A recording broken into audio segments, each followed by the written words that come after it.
Hello, my name is Eric Jones. Welcome to the Typical Residential Site. This is a lecture that I've put together based on some issues that I have seen throughout my years in the landscape and irrigation career that I have had. And it's a course that I love teaching to students, but I called it the Typical Residential Site because basically every neighborhood that we go into is pretty much the same, especially the newer homes that are being built, and even the older homes that we sometimes see. You know, back in the 70s, you had the typical ranch-style house. Nowadays, they're moving to new, more modern construction where houses are put on smaller lots. You know, they're doing vertical construction because the lots are so small. And so I wanted to talk to you guys a little bit about that, and hopefully that will help you design your landscapes and design your irrigation systems for your clients, because it all comes down to making the client happy. They are the true number one boss in any company, and if our clients aren't happy, then we are not happy because we're not being paid. So let's go ahead and get started with this. We'll talk about our objectives. And the first objective, we're going to identify the overall traits of the residential site. You know, some houses, some newer houses, they're all going to be typically the same.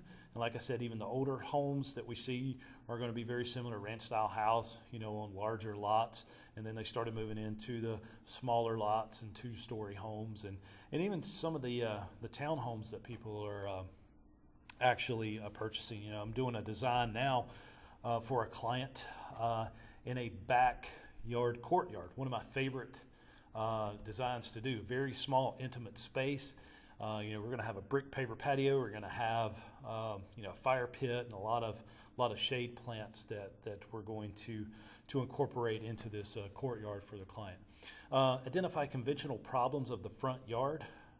A lot of you have already seen experiences with that, but we're going to go over those, and we're going to see specific examples of these conventional problems. One that I can always think of right off the top of my hat is small sidewalks with 90-degree turns, and houses with big garage doors out front. You know, when you say, hey, I'm at 123 Main Street, I'm the one with the big white garage door in the front, because that's basically all you see. So very, very unfortunate problem that some of these clients are having with their new homes. And then we're going to identify typical deficiencies of the back and side yards. And guys, I really think that the side yard can be just as intimate as any backyard space. And we'll look at some examples of that. And then we'll see specific examples of these conventional problems of the back and side yards. So very good lecture. Sit back and enjoy it. Take a look at the pictures. If you have any issues or comments with it, you know, send me an email. We'll discuss it. But our introduction, as a landscape and or irrigation designer, we are concerned with three major aspects of the project. Those aspects are going to be, one, the client. And as you can see here, we have this happy, lovely couple that's just purchased a home. They're sitting down with a landscape designer.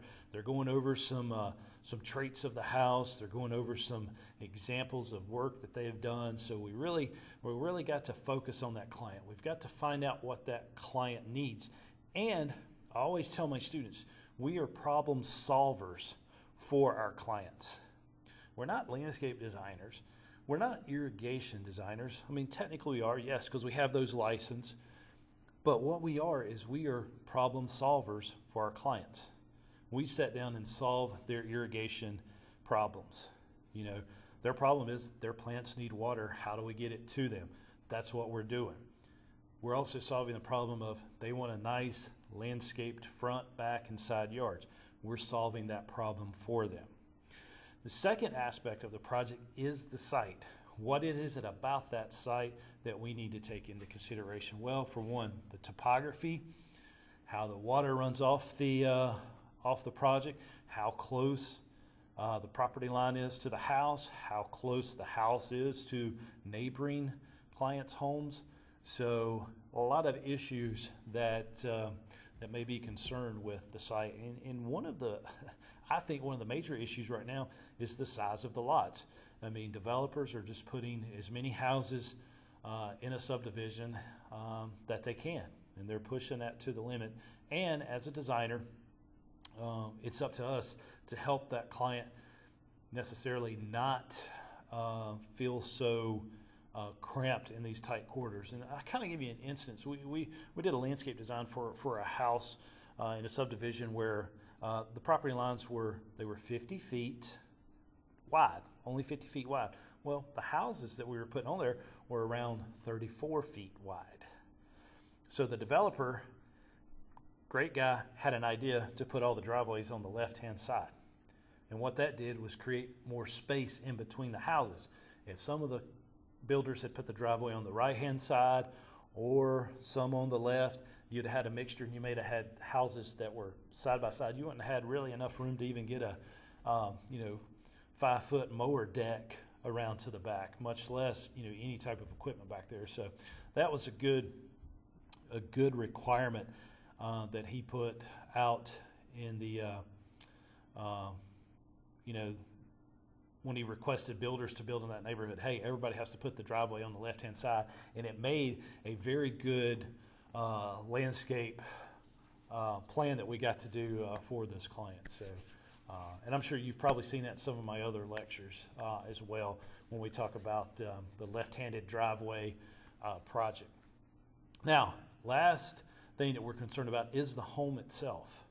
Well, we got to know about where the windows are, not only from plant material height and growth and things of that nature, but the windows inside for the homeowner to look outside, their views from inside and outside the home, and also what type of materials the house is built for. What color is it? What color is the roofing? What color is the siding? What is the foundation? Is it brick? Is it rock? Anything in regards to that home we need to take into consideration when we are designing, especially a landscape. Maybe not necessarily irrigation, but definitely when it comes to plant material selection. And so, who are you? Why are we concerned with this client? Hey, one, their personality. What are they like? Are they introverts where they just want to stay inside the house and chill out, maybe watch a ball game? Or are they a people person that has people over all the time? Are they wanting to have cookouts, or they want to invite friends and family over all the time? We got to figure that out. What are their tastes? What do they like to do? Do they like playing basketball outside? Do they like playing horseshoes? Do they like grilling out? Do they want that quiet place that they can just sit and read? What do they want to do? What is their desires? What do they want to do outside? What do they want to do inside? Everybody's different. And the problem is, when it comes to designing, we start designing a property based on who we are, not what the client is. So we've got to get to know them on a personal level. I tell my students all the time, guys, this is almost like going out on a date, to be honest with you. You're trying to get to know that person. And the reason we want to get to know this person or this couple or this family that we're designing for is that we have to know what they want. Because what we like and dislike could be totally the opposite of your client. And you don't want to lose a client based on designing what you think you would want at this property. It's all about them. So what are their wishes? What do they want out of their landscape? What do they want out of their irrigation system? Do they want it all to be drip irrigation?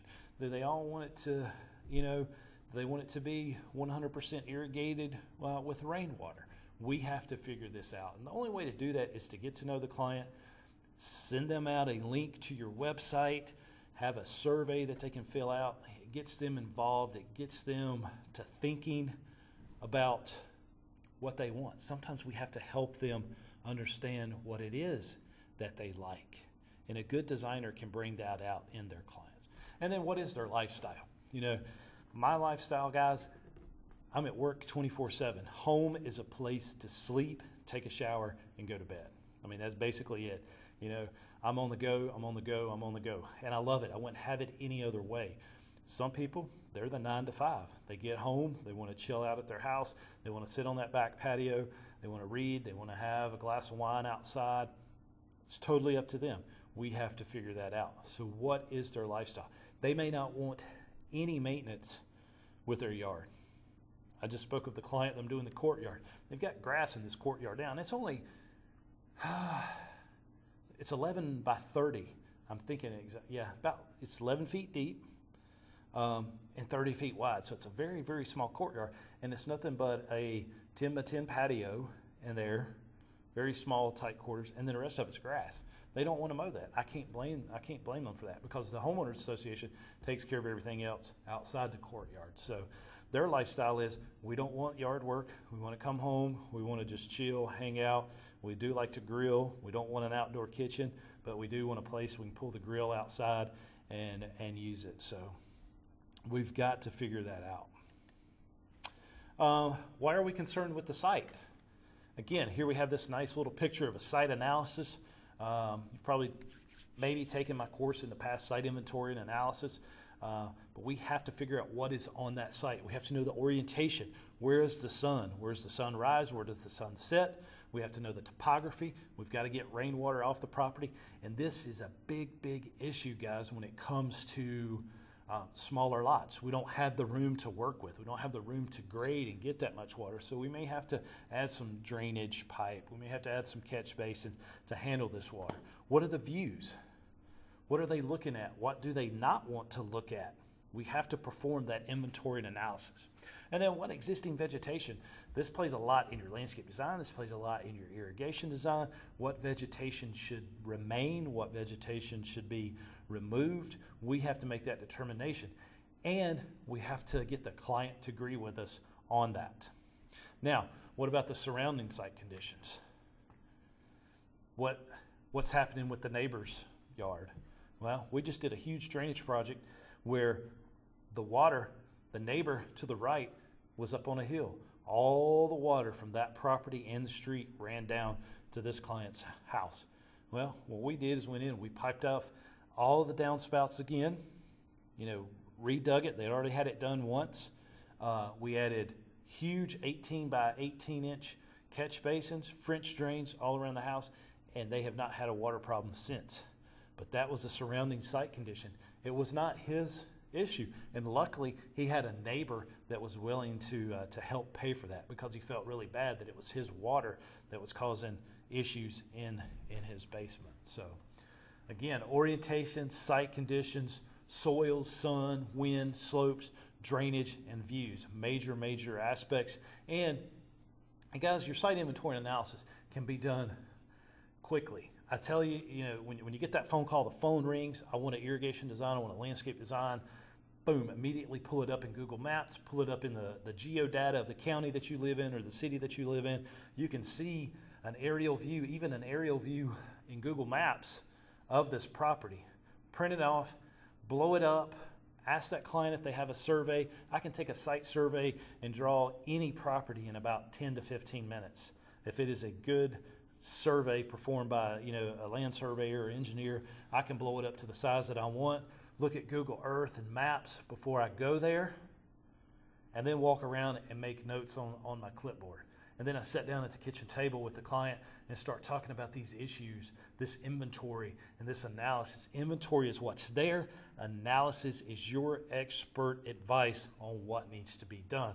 And guys, trust me, if you take the time to do that, it's hard to do that on like a mowing estimate or anything, but if a client calls you and wants an irrigation design or a landscape design, this site inventory and analysis will help you sell the job, but it's also going to help you do the correct job for them.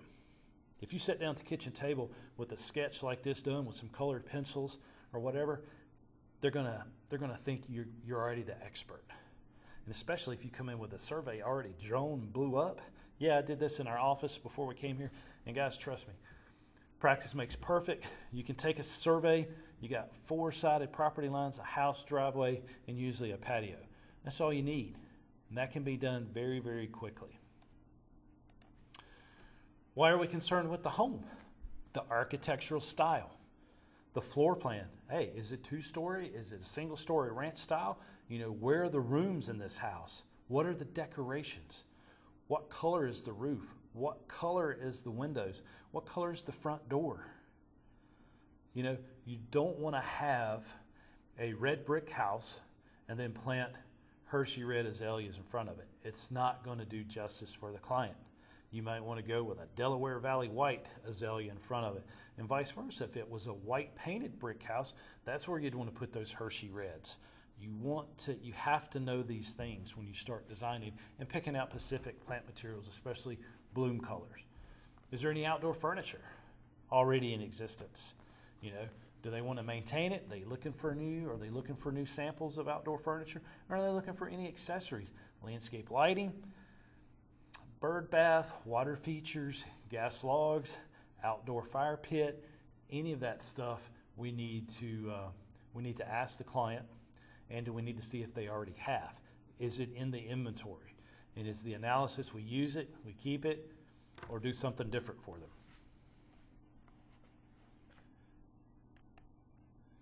So, the site surrounding a resident is the most important environment. Why? We'll take a look at this. Now, very, very nice backyard. Very nice backyard. They got the outdoor fireplace, they got the sitting room, and then we got the neighbor's house over there.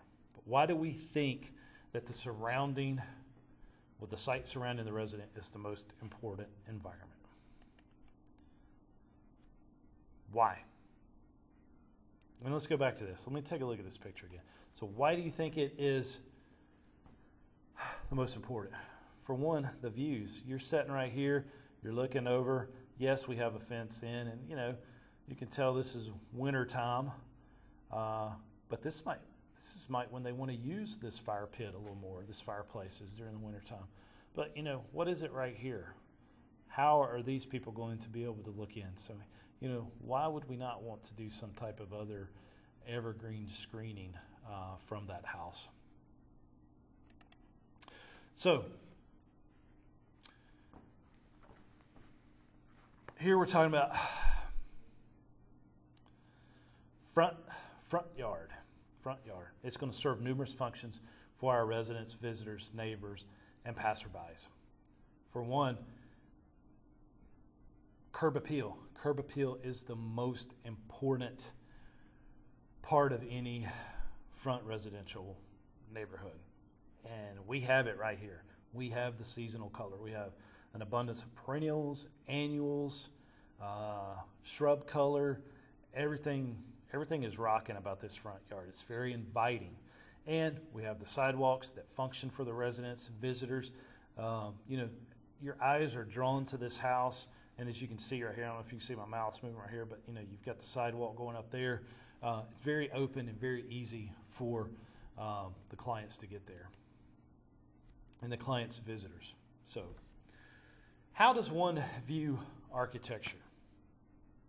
Well, typically, guys, we view it as an extension of the inside. So what's going on inside the house, typically we want to bring outside the house. Now, budget may depend a lot on that, but people's personality is not only inside their home, but it's outside their home. So if they've got that large kitchen inside, and you know, they love cooking and you know, don't eat out as much because they're entertainers and they've got that nice indoor kitchen, they're probably going to want an outdoor kitchen, or at least somewhere to sit outside and be able to entertain.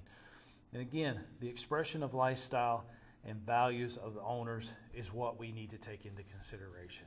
We have to drop what we would do for their property and think about what they want and how we can benefit them. Refuse from the routines, refuge, what I'm thinking there, but your home, and not only your home, but your landscape can be a refuge from the routines and pressures of life. It is their escape. They come home, they relax. You know, they want to sit outside on that patio. They want to sit outside on that deck, that screen porch. They want to sit on the front porch, on the swing, and wave at the neighbors walking by. That is their sanctuary. And we can create that intimate space for them, whether it's the front yard, the backyard, and help them get over the everyday pressures of life. Which, you know, guys, I love life. And so, again, I can see, and I do this all the time, you know, doing designs, and I always make that mistake of, hey, Eric, what would you do here? And I always have to remind myself, and I have to go back and look at some of this stuff that I teach. I have to design it for what they like. Because one, I gotta remember that I'm never home. Home is a place to go home and shower and go to bed, because I'm full of life. I want to be outside. I want to be with people. I want to be out in the general public. Very, very few times do I need a quiet place.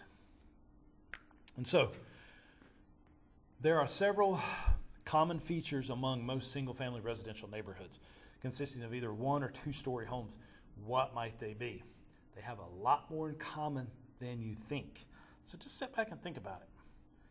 You know, you're driving through the neighborhood.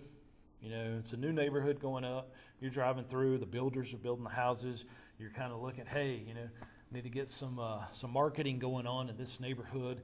And you start noticing that, you know, a new development going up. If it's townhomes, it's going to be one builder.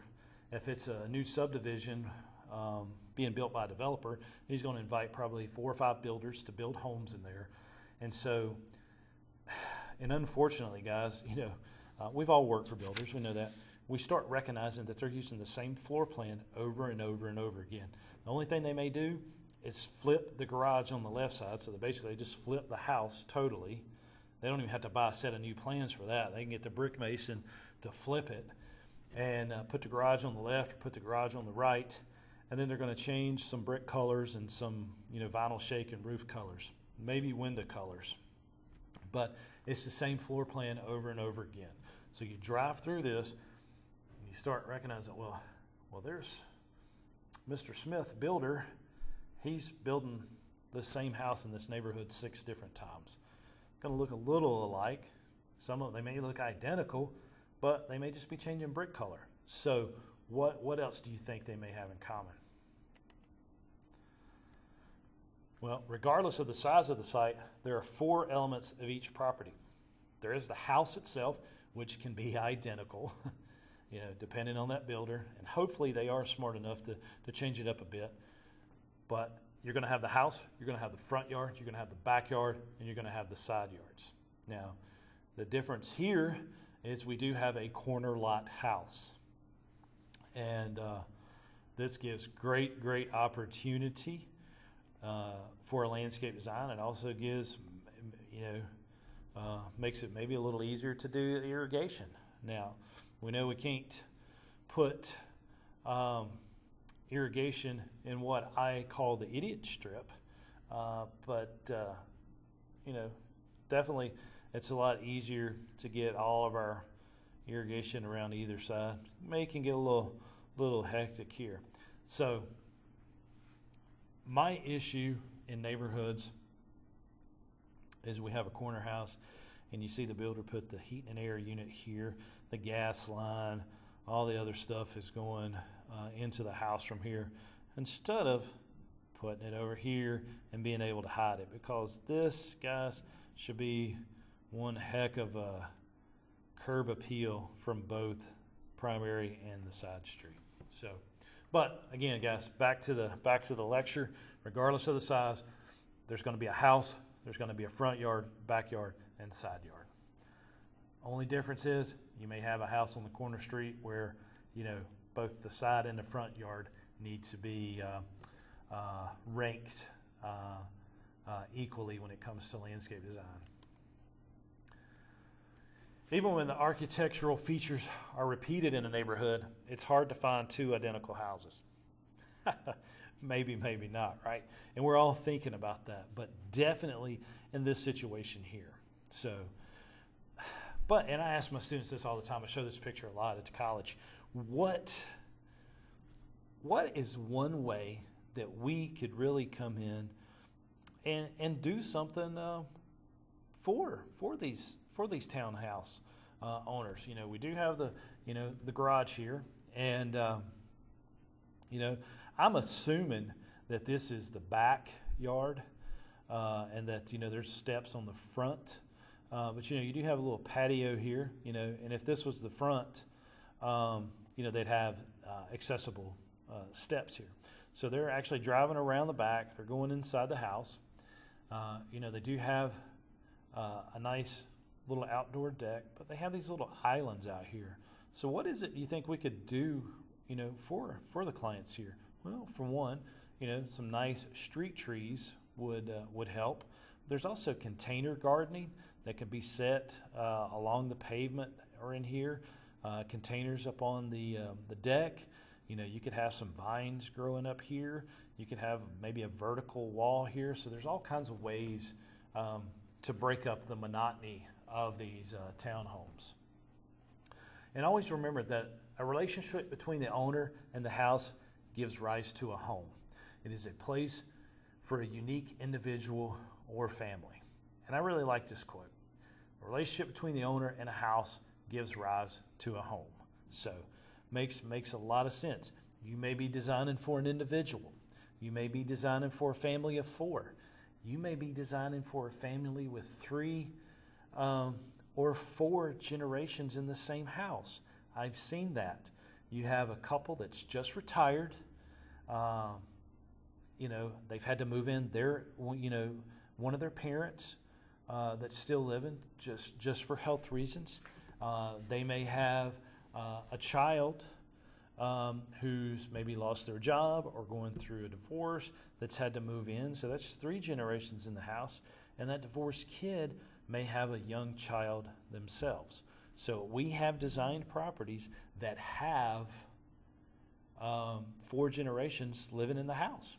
That's just today's family. Or you may be designing for that,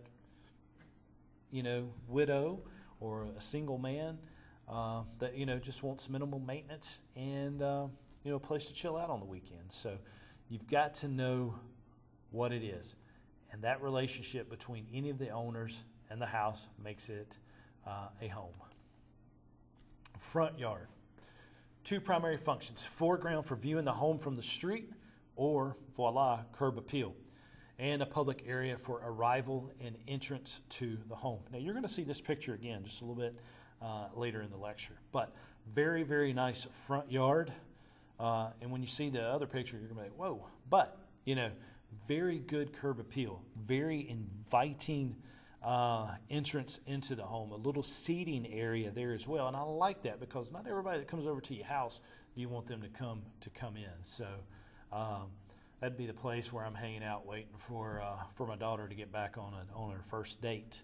But very nice landscaped here, nice brick, retaining wall out front, a little bit of yard, a little bit of greenery grass there. I love some grass, being the turf teacher. But a very, very nice landscaped front yard here. This is one that you would, stop, look back, and want to take a look at again. But a public area for arrival, right here on the street. They got the sidewalk, they can go up to here, or they can pull in the driveway. A nice entrance to the home. Very, very easily seen how to get to the front door. Even though you don't see the front door, it's very inviting, and you know that the front door goes up to there. Again, the front yard. Keeping these 2 functions in mind, let's look at some typical conditions of a front yard. Now, again, guys, very small lots being built here. And this is on a corner lot. You got the side street here, so look how close we are. I'm saying parking is in the back, but I love the idea of garages being in the back. For one, it creates that front porch community, especially with sidewalks out front. But a very nice house, very nice distinct color here. I love seeing the blue shakes and the blue siding and the gray stone, getting away from the traditional earth tone colors. But typically, no edges for the front lawn. That drives me crazy, especially also, being a turf grass professional.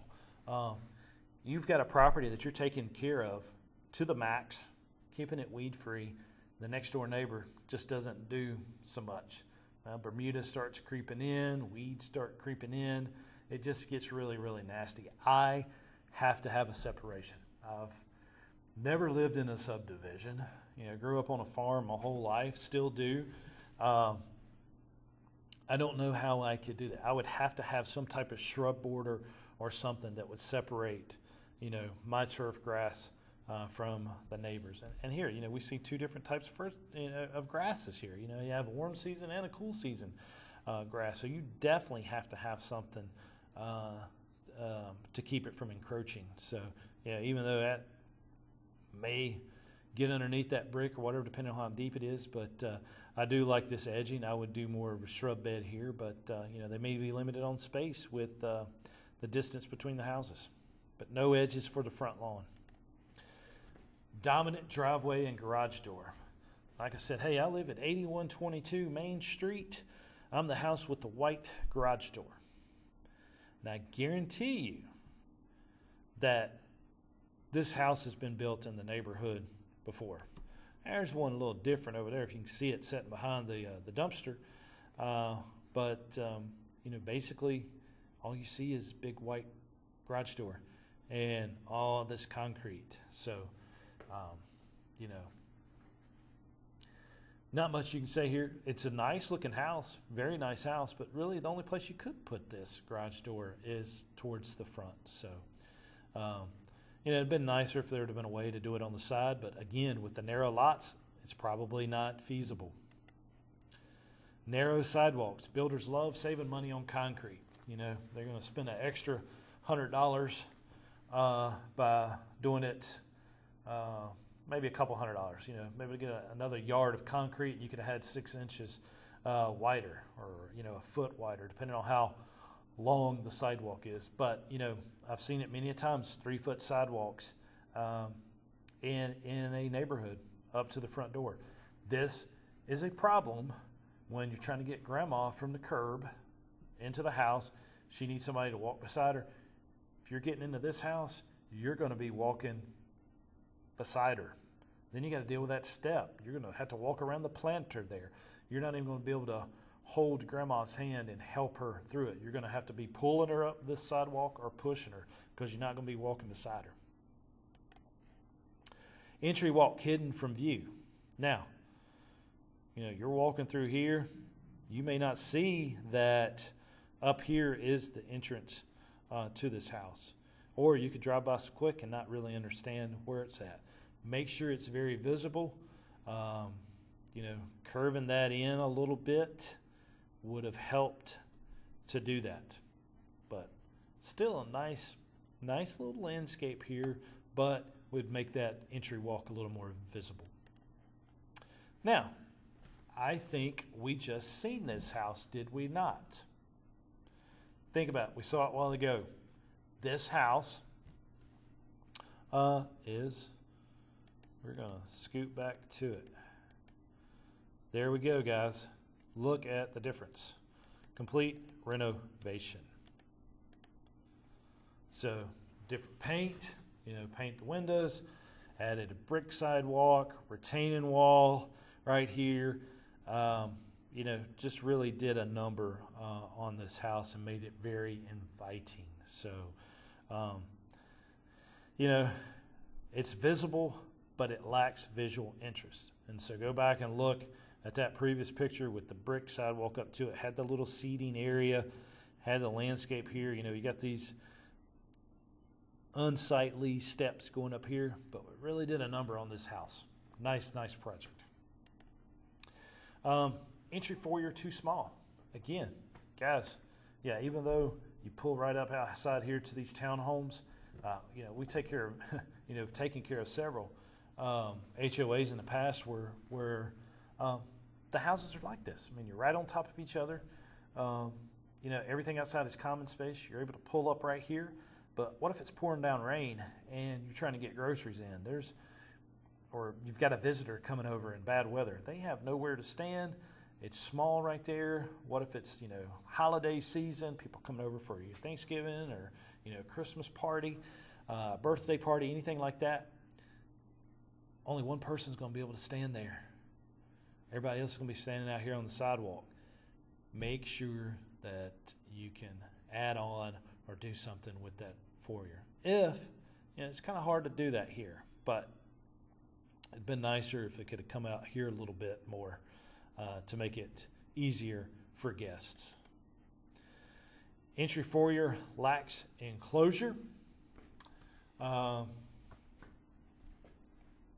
Again, got a little bit of roof overhang right here, but not too much. But look at what's happened. came over, put a little retaining wall in, extended over, and had this nice little enclosure. So you actually feel safe from the elements, from the bad weather, even the hot sun. You ring that doorbell, you're standing out there in the hot sun, and again, compare it. You know, nice house as is, you know, redo that landscaping. But look what you can do for your clients. Now, guys, as a designer, you can recommend this stuff.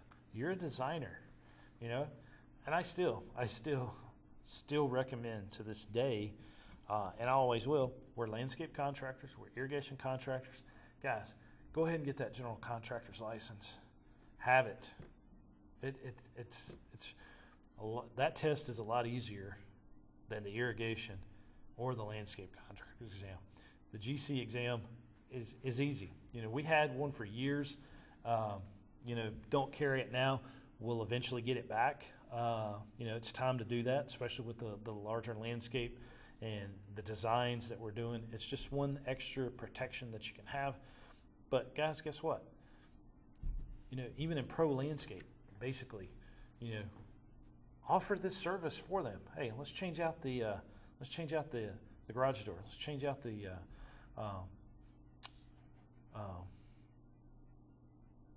you know, paint the windows and add the new.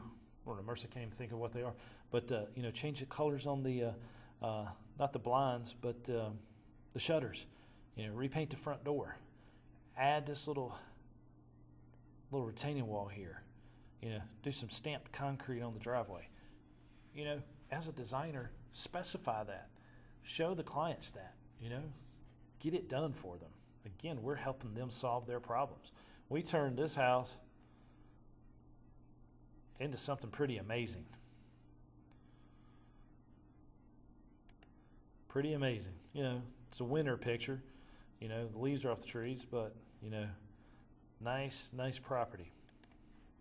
Now, hidden front door. Again, we got the 3-foot sidewalk, and yes, you know, typically, you know, clients here aren't going to be doing landscape designs, but what I wanted to show you is that we see it all the time. It doesn't matter how big of the house or the income level. You know, hidden front door. Foundation planting. Now, I'd have to say I kind of like this. Maybe Jack Maple there's a little close to the house, but fairly all. Pretty nice foundation planting for this house. Nice turf grass. Nice entry walk. They're protected. They're covered. Nice seating area. Again, I like that. You know, not everybody that comes over to you won't come in the house. So, you know, sit on the front porch. Overgrown foundation planting. This can be a big problem. And they hire the unlicensed landscape contractor who's just bought those new hedge clippers, got his fuel can, his mixed gasoline. He is ready, or she is ready, to crank those things up and give these shrubs a haircut. And he's not calling them shrubs, or she's not calling them shrubs. They're saying, I'm going to trim them bushes. Can't stand that word. Prune the shrubs. But what we can do right here, guys, is go in there and cut that hard back and let it start fresh. Or take the excavator over there and pull all that stuff out and give them a new, fresh foundation planting. Scattered plants in the lawn. You know, even though we're looking at a backyard here, but when stuff is just sporadically spaced all over the property, it just doesn't look good. You need to have a design to your design. Just placing plants ain't going to cut it. No enjoyment of the front yard. Now, this reminds me of military housing. You know, comfortable inside, just ugly on the outside. No room in between. You know, you can look into each other's bathrooms over there and get it, but, you know, nothing in the front, guys, nothing. But what does this give us a chance to do? We could really enhance this property for the client. And I love these, what I call blank slates, that I can get there and start designing immediately. You know, I can go to town on this and, you know, design it, get it completed one day, plan it the next day. The customer's happy.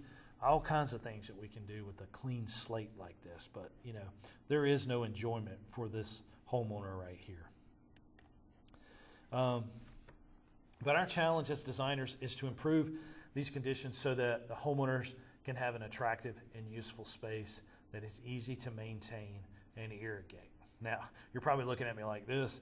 This would be one hard project to irrigate, especially if they didn't do it from the beginning. They call you and say, hey, we'd like our shrub beds irrigated. How are we going to do that? Yeah, but there is a way. But again, we need to create these attractive spaces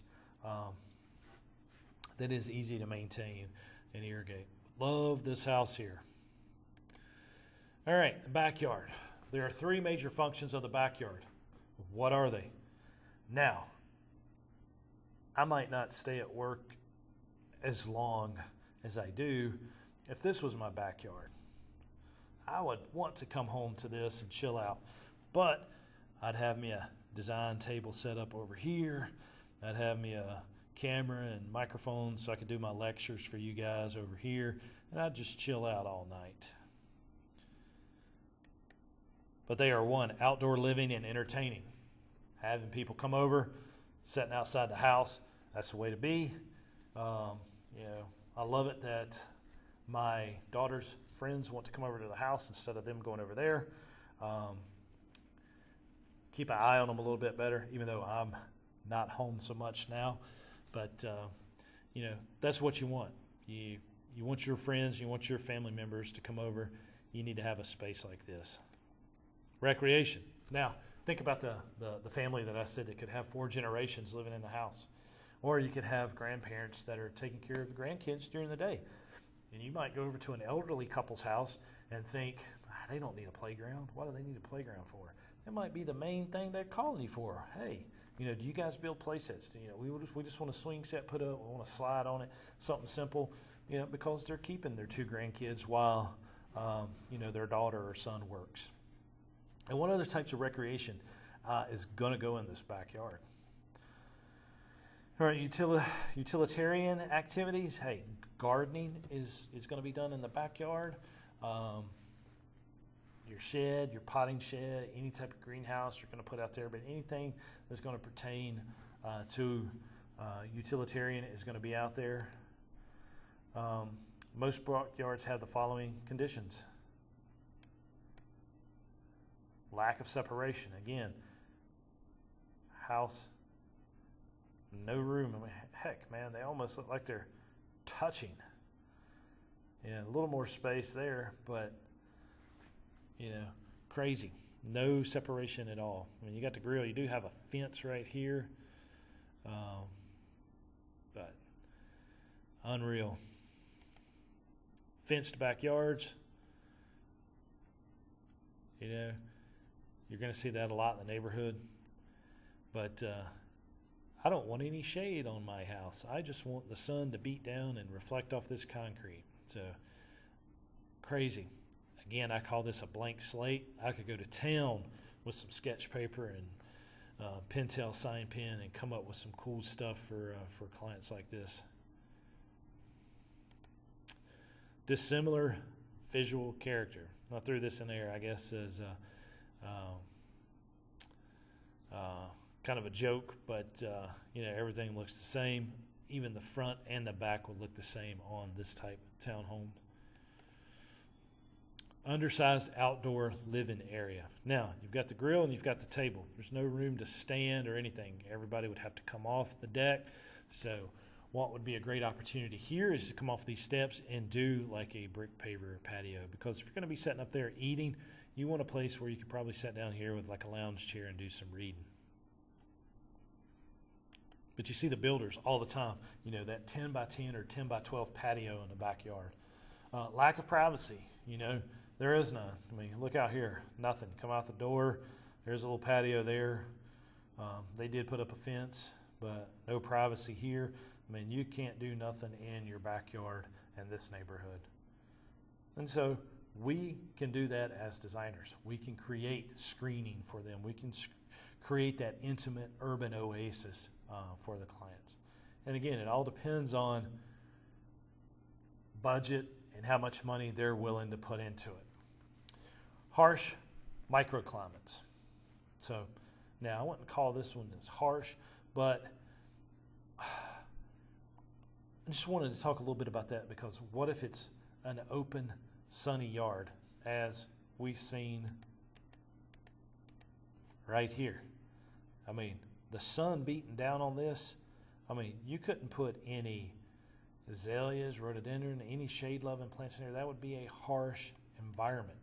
And so what you want to do is create a microclimate that's going to be able to grow plants like that. Have some shade trees. Create a microclimate that is not harsh. You know, even the sun reflecting off the house onto a plant can damage the plant materials. So you have to take all that into consideration, and that goes back to site inventory and analysis. Where does the sun rise? Where does the sun set? And how much of the backyard is getting this harsh sunlight, or how much of the backyard is not getting any sunlight? That can be a harsh microclimate as well. Lack of appealing character. Again, love this blank slate. Yeah, all kinds of opportunities to do something with this backyard. But they may just want turf grass. They may need a place to throw catch with their kids. Weak relation to the house interior. Now, for one thing, ain't much going on in this backyard. Yeah, they got the deck and they got you know, some furniture outside, but not much is going on. Not much is going on, and definitely it's not related to what's going on in the inside. I would hate to think that the inside looked as bad as the outside here, but this needs to be cleaned up. Again, just not what I would want. But again, just speaking of harsh microclimate, you know, all this shade, this looks like kind of, you know, a place for water to run off, maybe stays wet. It's not getting any sunlight during the summer. It's just kind of a bad backyard. Unsightly storage sheds. You know, we want, you know, a lot of us need storage sheds, but we definitely do not need them to look like this. You know, and I could see the HOA getting onto you if it looked like that. Vegetable gardens, you know, and this is going to be a great part of the landscape. People are proud of their gardens. I love garden design and bringing that a part of the landscape, the edible landscape designs. I mean, that's a cool thing, and a lot of people are into that right now. That's going to be in your backyard. And then combining diverse activity areas and aesthetic considerations is the biggest challenge for most backyards. What do you think that is? Think about that. Diverse activities, so multiple activities with aesthetic considerations. Well, we're limited on size. We're limited on who's living there. It's perfect if it's the older retired couple that only has visitors once in a while or family members come over. But if you've got multiple families, or if you've got a teenager and you've got a middle schooler, and that middle schooler wants to get out there and play football, you know, but the high schooler wants to have a few friends over on the weekend and sit on the back patio and listen to music, space is probably the biggest challenge. And having a spot for everybody that wants to do it. Well, this is pretty cool. You know, they've got a movie set up, and they've got like a sleepover coming over, but look how big this backyard is. You know, it's unreal. You can't do that in most properties today. And side yards. The number one function of the side yard is to get people from the front yard to the backyard. They vary in any width from 3 to 5 feet, which is sad, or to a normal 8 to 12 feet or more. Now, love, love, love this picture. This is one awesome way to get people from the front to the back. This is inviting. I mean, I want to walk down the sidewalk and to see what's in the back. It's that cool. You know, it's not just a few stepping stones, you know, to get you to a empty grass backyard. This is highly landscaped, highly decorative. double rows of stepping stones that takes you back to a slate patio with retaining walls back there. Just an amazing backyard. And that path, that walk to the backyard is so inviting that you know that the backyard is going to be awesome as well. All right, we're going to talk about the following that describes a typical side yard. But look at this. Talking about having zero maintenance, but they wanted a little vegetable garden. They had 2 little trees planted out here, and they have a gas pit. Let's go sit out by the gas logs and listen to the well pumps come on. So, could have definitely done something a little different here with this side yard. And I like this. I mean, this is inviting. This is very attractive, but this is dominated by access, and we have to have that. But we've done a great job with the side stones here, the stepping stones and the pea gravel. Wonderful way to do it. Love that color of the foundation. I love doing something that's against the norm. And then I love these planters right here. That's just awesome. So this to me is a very awesome side yard, and it is dominated by access, but that's what it's for. It's to get people to the front yard, to the back. Preferred location for storage. Got the little storage over here. That way they can enjoy the backyard, and they got this little side door that pops open. So very, very good way to handle, getting around to the backyard. Damp and dark microclimate.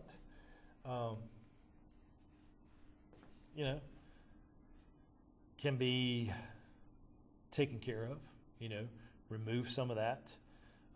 You can brighten it up with landscape lighting. You can open up some of the, with shrub materials, and that just depends.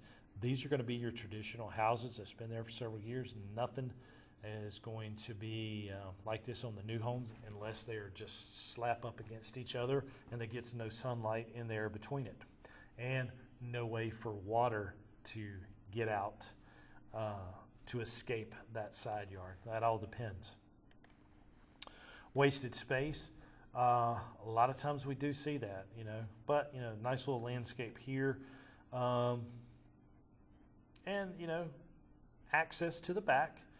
I would like to see a little path right here, but nothing wrong with this right here. They do have some nice plants up against here, and at least the yard's mowed, but you can tell it's new. The fence hadn't even turned gray yet. Still new wood and stuff up on the fence, but don't necessarily say that this yard is wasted space, but a lot of people it is wasted space for them. Views between the houses. Yeah, you're going to see that neighbor over there, but look, parking here, walk this way to the backyard, very inviting. And they're separating the views on this side here with the fence. So nice way to handle that situation. And in summary, the typical residential site can be a challenge to most designers, but don't get discouraged by the lack of good design from developers and builders. We as landscape designers can have a great effect on the lives of the occupants of the typical residential site. Now, there are some great builders out there that take into consideration the outdoor and make it a part of the living space, but then there's a lot that don't, and that bothers me. But guys, it's just the way it is. We can sit and complain and moan about it, or we can use it as an opportunity to do something good for our clients and do something good for them, and give them make the outside an extension of their inside. And just take a look at this aerial view here. The lady's there reading. She has a nice little outdoor couch to sit on. She has the grill. Looks like maybe a cabinet here. But a lot of things to do here. A garden space, a lot of greenery out here on this little enclosed courtyard of her home. So, we can make it happen, and we have the opportunity to do it. And again, it depends on the budget of the client, but what better job can we have than being a landscape designer? So anyway, that is going to wrap it up. This comes from a design process for the private residence by Booth and Hiss. Great book. Pick yourself up a copy. And guys, I appreciate it. I hope this has been beneficial for you. And I will see you in the next lecture. Thank you.